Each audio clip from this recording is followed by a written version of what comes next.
Mic mute कर लो, ठीक है। और हमारे बहुत ऐसे कहा एप्लीकेशन लेयर पे बहुत सारे प्रोटोकॉल होते हैं। एक और हम मैं इसलिए SNMP, ये है simple network management protocol, network management protocol. देखो अब हर प्रोटोकॉल का काम अलग अलग होता है, हमें कुछ प्रोटोकॉल इसमें पढ़ने हैं, मैं बताऊंगी। अब SNMP का मतलब है सिंपल नेटवर्क मैनेजमेंट प्रोटोकॉल। हमने ICMP पढ़ा था ना नेटवर्क लेयर पे, ICMP। Yes ma'am. ये क्या था? Internet control message protocol. Yes ma'am. जो कि हमने कहा था कि नेटवर्क में अगर कोई प्रॉब्लम हुई है तो ये ठीक करता है, उसके मैसेज, उसके लिए मैसेज देता है। तो ये ICMP जो मैम ये ICMP ठीक, मैम ये ICMP ठीक थोड़ी ना करता है मैम। एरर होता है तो मैसेज देता है कि यस एरर मैम। है। यस अब मैम। उसको ठीक कौन करेगा? SNMP, simple network management protocol. Network में कोई प्रॉब्लम हुई है, ये वाला प्रोटोकॉल जो नेटवर्क लेयर पे है ये वो प्रॉब्लम रेज करेगा, और ये प्रॉब्लम जाएगी कहाँ? एप्लीकेशन लेयर पे जाएगी। और एप्लीकेशन लेयर पे जो SNMP है, सिंपल नेटवर्क मैनेजमेंट प्रोटोकॉल, ये इसको ठीक करेगा। ठीक है, ओके मैम। बाकी लोग बताइए, तो समझ आ रहा है क्या बता रही हूँ मैं?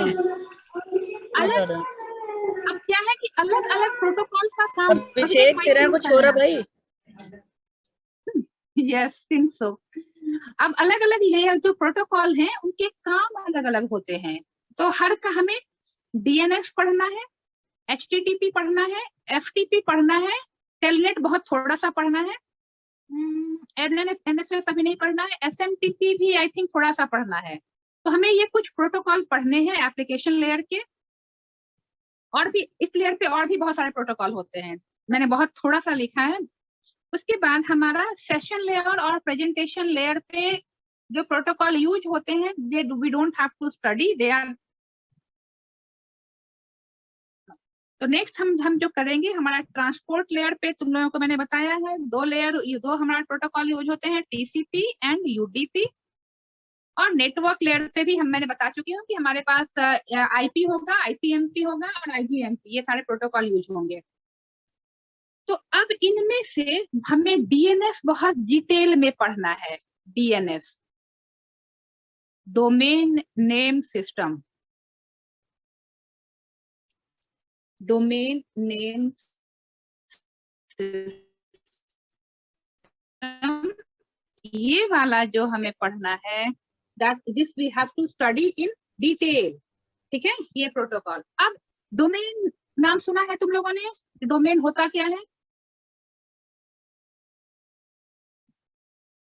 मैम फिलहाल तो कंफर्म नॉलेज पता नहीं है। डोमेन वैसे सुना जरूर है, ऑफिस में काम होता है। हेलो मैम, क्या डोमेन टर्म सुना है? डोमेन कंप्यूटर के टर्म्स में। मैम? यस मैम, ये मैम अभी तो पीछे ही थर्ड सेम में पढ़ा था मैम। क्या बताओ मैम? याद है मैम, थोड़ा सा ध्यान से हट रहा है मैम। नहीं, वो तुम DBMS की बात कर रहे हो, वो अलग है। डोमेन कंस्ट्रेंट पढ़ा होगा अभिषेक, है ना? यस मैम, जिसमें, हाँ यस मैम।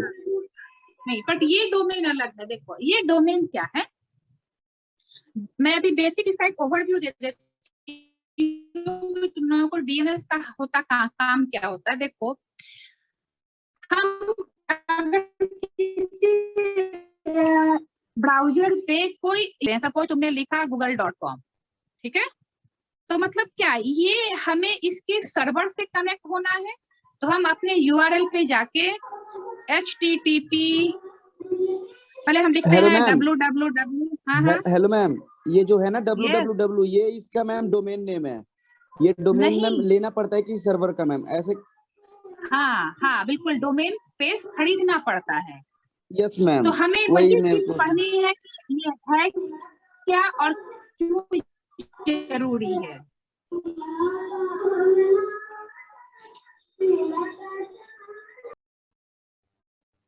वीडियो में प्रॉब्लम है किसी को? बाकी बच्चे बताओ, वीडियो में प्रॉब्लम है?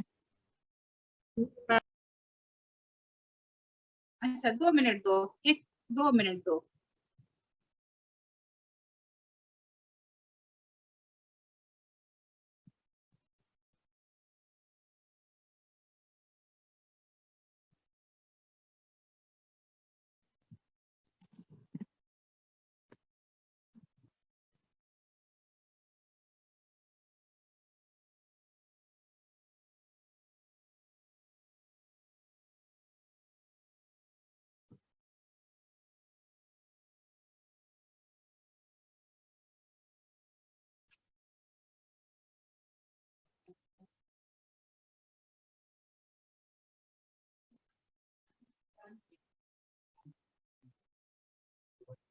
No.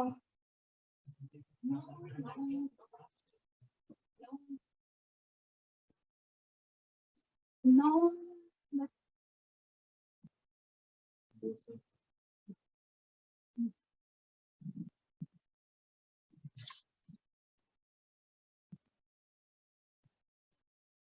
अभी बताओ, अभी क्लियर है वीडियो? मैम हाँ है, मुझे तो था। तुम्हें था?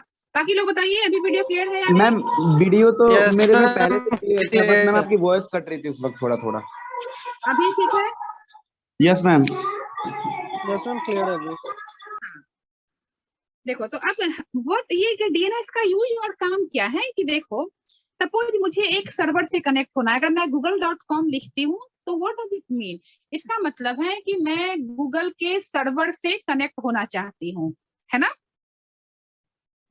लेकिन हमने पढ़ा है कि नेटवर्क के अंदर किसी भी कंप्यूटर का जो भी नेटवर्क के अंदर है उसकी आइडेंटिफिकेशन उसके आईपी एड्रेस से होती है, राइट? हमने ये पढ़ा कि कंप्यूटर में या नेटवर्क के अंदर कोई भी कंप्यूटर अगर है तो हम उसको उसके आईपी एड्रेस से एक्सेस कर सकते हैं।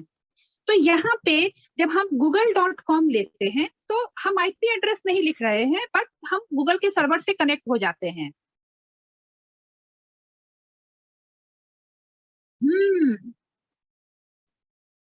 यस।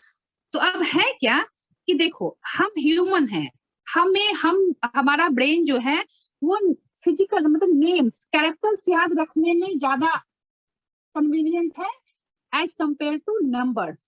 अब जैसे देखो, तुम्हें अपने आसपास के बच्चों का नाम सबका याद हो जाएगा, रोल नंबर शायद अपना भी याद नहीं होता है बहुत दिनों तक, 2-4 लोगों का तो बिल्कुल याद नहीं होगा।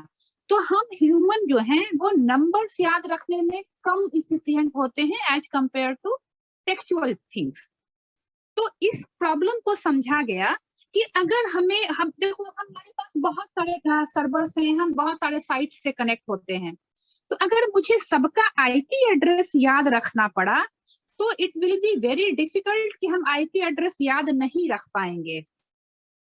तो इसको रिजॉल्व करने के लिए क्या किया गया, इसको हम कहते हैं फिजिकल नेम। फिजिकल नेम जो हम यूआरएल पे डालते हैं इसे हम कहते हैं फिजिकल नेम।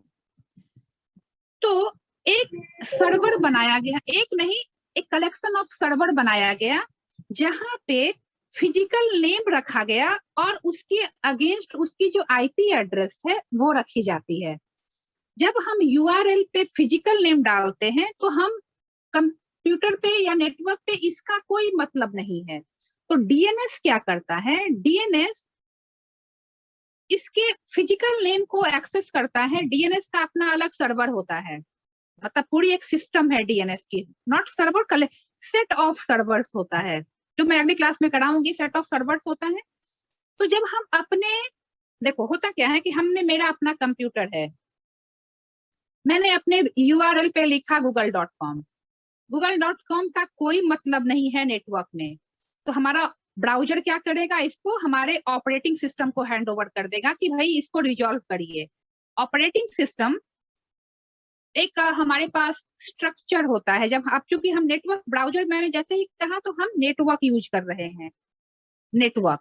तो नेटवर्क पे हमारे पास एक होस्टेंट, मैं उतना डिटेल में नहीं जाऊंगी, बट ये ध्यान रखना कि एक होस्टेंट स्ट्रक्चर होता है। स्ट्रक्चर तुम लोगों ने सी में पढ़ा है ना, structure Yes, ma'am. Different types of variable. Yes, तो ma'am. ये Yes, समझ ma'am. लो कि जब हम कोई फिजिकल नेम डालते हैं अपने यूआरएल का, तो उसका कोई रियल लाइफ एग्जिस्टेंस नहीं है, उसका कोई मतलब नहीं है। तो वो ब्राउजर उस यूआरएल को ऑपरेटिंग सिस्टम को हैंडओवर कर देता है। ऑपरेटिंग सिस्टम एक स्ट्रक्चर की हेल्प से, अब ये स्ट्रक्चर कहाँ होता है, इसके पास लाइब्रेरी फाइल्स होती है। जब हम नेटवर्क यूज करते हैं तो हमें कुछ लाइब्रेरी फाइल्स यूज करनी पड़ती है। तो उस लाइब्रेरी फाइल में एक होस्टेंट HOSTENT होस्टेंट स्ट्रक्चर होता है। ये होस्टेंट स्ट्रक्चर एक गेट होस्ट बाय नेम, ये एक फंक्शन है, गेट होस्ट बाय नेम। ठीक है, हमारा operating system get host by name function use करता है। ये एक फंक्शन है, नेटवर्क फंक्शन है, ये फंक्शन यूज करता है और ये फंक्शन रिटर्न करता है एक पॉइंटर। ये फंक्शन एक पॉइंटर रिटर्न करता है। पॉइंटर का मतलब तुम लोगों को पता है, एक एड्रेस। एक पॉइंटर रिटर्न करता है, ये पॉइंटर होता है इस स्ट्रक्चर का। और ये स्ट्रक्चर कहाँ होती है, ये स्ट्रक्चर होती है डीएनएस सर्वर में।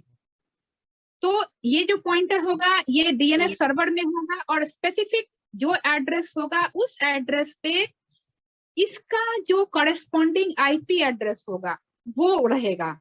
तो तुमने google.com दिया तो get host by name function इस नेम को लेगा और इसके कॉरेस्पॉन्डिंग एक पॉइंटर रिटर्न करेगा। पॉइंटर क्या होगा, pointer will be the address where in the IP address of this name has been.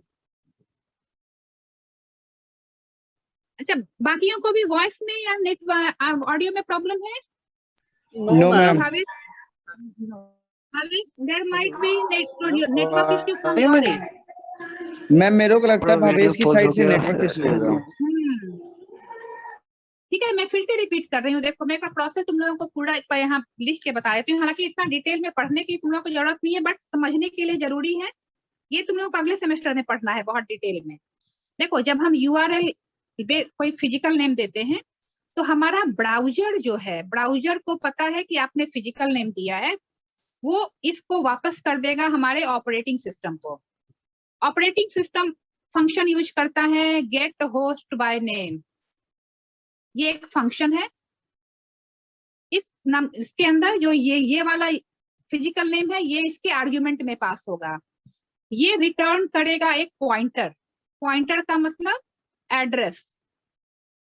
ये एड्रेस कहाँ का होगा, ये एड्रेस होगा उस सर्वर का जहां पे, अब इस सर्वर में क्या होता है, डीएनएस सर्वर में क्या होता है, A-MX के फॉर्म में वैल्यूज स्टोर होती हैं, A-MX, जहां पे A क्या है, A है जितने भी पॉसिबल वेबसाइट्स हैं उनका फिजिकल नेम A होगा, और MX क्या है, उनका 32 बिट आईपी एड्रेस। अभी के केस में 128 बिट भी हो सकता है जब हम IPv6 यूज कर रहे हैं, तो 32 बिट आईपी एड्रेस। ये एक डेटाबेस होता है बेसिकली, समझ लो। ये डिस्ट्रीब्यूटेड, डीएनएस क्या है, डिस्ट्रीब्यूटेड डेटाबेस है। डिस्ट्रीब्यूटेड डेटाबेस जहां पे पूरे वर्ल्ड में जितनी भी वेबसाइट्स हैं या जितने भी नेटवर्क्स हैं उनका नेम, फिजिकल नेम और कॉरेस्पॉन्डिंग आईपी एड्रेस स्टोर होता है। तो जब हम कोई, अब इसीलिए हम कहते हैं ना कि कोई नई साइट बनती है तो उसको डोमेन स्पेस खरीदना पड़ता है। सुना होगा तुम लोगों ने कि कोई भी साइट बनाता है या कोई सॉफ्टवेयर बनाता है तो उसको डोमेन नेम स्पेस खरीदना पड़ता है। क्यों खरीदना पड़ता है? क्योंकि आप अगर नहीं खरीद रहे हैं तो you will not be able to access that site. Network पे आप एक्सेस नहीं कर पाएंगे, तो खरीदना पड़ता है। इसका मतलब हाँ, तो डोमेन स्पेस खरीदने का मतलब है कि आप अपनी एंट्री इस सर्वर में करवा रहे हैं। तो आप जब आपकी वेबसाइट की एंट्री इस सर्वर में अगर नहीं होगी तो कोई भी इसको खरीद नहीं पाएगा, एक्सेस नहीं कर पाएगा। तो डीएनएस का काम क्या है कि जितने भी नेटवर्क हैं, वैलिड नेटवर्क हैं, उन सबों का फिजिकल नेम और कॉरेस्पॉन्डिंग आईपी एड्रेस रखता है अपने पास। जब हम किसी नेटवर्क को यूज करके कोई भी फिजिकल नेम डालते हैं ब्राउजर उसको ऑपरेटिंग सिस्टम को हैंड ओवर करता है, ऑपरेटिंग सिस्टम एक सेट प्रोसेस है, उसके थ्रू इस डीएनएस का एड्रेस रिटर्न करता है, उस वो एड्रेस जहां पे इसके फिजिकल नेम के अगेंस्ट ये आईपी एड्रेस होगा। अब ये आईपी एड्रेस मिल गया, अब ये आईपी एड्रेस वापस उस कंप्यूटर के यूआरएल में आता है और हम उस आईपी एड्रेस से कनेक्ट हो जाते हैं। तो ये सारी प्रोसेस इसलिए की जाती है because we are not good at remembering the numbers. हमें आईपी एड्रेस सबके याद नहीं रहेंगे, लेकिन अगर हम याद कर सकते तो इसकी जरूरत नहीं पड़ती। हमें नाम याद हो जाता है, नंबर याद नहीं होता। तो हम कोई बहुत सारे वेबसाइट का नाम याद है, नाम लिख दिया। अब इसको आईपी एड्रेस निकालने का काम डीएनएस का है। ठीक है, तो ये एक बेसिक ओवरव्यू है डीएनएस का। डिटेल में हम इसको अगली क्लास में करेंगे। अभी तक इतनी प्रोसेस समझ आई या नहीं डीएनएस की, ये बताइए। Yes ma'am. कुछ मैम पूछना वैसे है तो ये अभी इसमें? आपने डीएनएस का प्रोसेस बताया मैम, ये जो अभी वाला a.mx में जो सेव होता है मैम, ये सब हमारे अभी एग्जाम में भी आएंगे ये सब? हाँ हाँ, डीएनएस डिटेल में लॉन्ग क्वेश्चन में आता है तुम्हें। हालांकि डीएनएस बहुत बड़ा है, कहा तो डीएनएस एक टॉपिक ही, क्योंकि अगले सेमेस्टर में जो ये कह रही है, ये पूरी प्रोसेस प्रोग्रामिंग के थ्रू तुम लोगों को करनी है डीएनएस। लेकिन हमें बहुत ज्यादा नहीं पढ़ना, लेकिन एक बेसिक प्रोसेस पढ़नी है कि कितने कितने टाइप के, अब ये जो सर्वर मैंने कहा जहाँ पे ये स्टोर होगा उन्हें हम कहते हैं नेम सर्वर्स। तो कितने टाइप के नेम सर्वर्स होते हैं, रिजोल्यूशन का प्रोसेस क्या होता है, ये सब चीज पढ़नी है अभी तुम्हें, क्योंकि डीएनएस का क्वेश्चन लॉन्ग क्वेश्चन में आएगा कि डीएनएस होता क्या है, कैसे रिजॉल्व करते हैं हम इसमें आईपी एड्रेस। तो ये बेसिक प्रोसेस डीएनएस का समझ आया क्यों यूज कर रहे हैं हम? Yes ma'am. Any query? किसी को कोई क्वेरी है इसमें? No ma'am. No ma'am. चलिए, तो अब ये डीएनएस हम कंटिन्यू करेंगे ये पूरा अगली क्लास में कि डीएनएस है क्या, कैसे काम करता है। और ये जो प्रोटोकॉल्स वगैरह हैं ये मैं अभी भेज दूंगी। अच्छा, ये सब ना याद रखना, ये जो पोर्ट नंबर किस प्रोटोकॉल में कौन सा पोर्ट नंबर यूज होता है ये याद रखना पड़ेगा। मैम सब क्लास छोड़ के चले गए। वाई सो? पता अच्छा, नहीं मैंने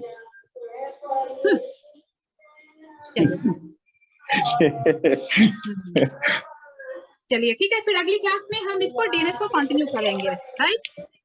ओके मैम। चलो, okay, thank you, good night ma'am. Good night.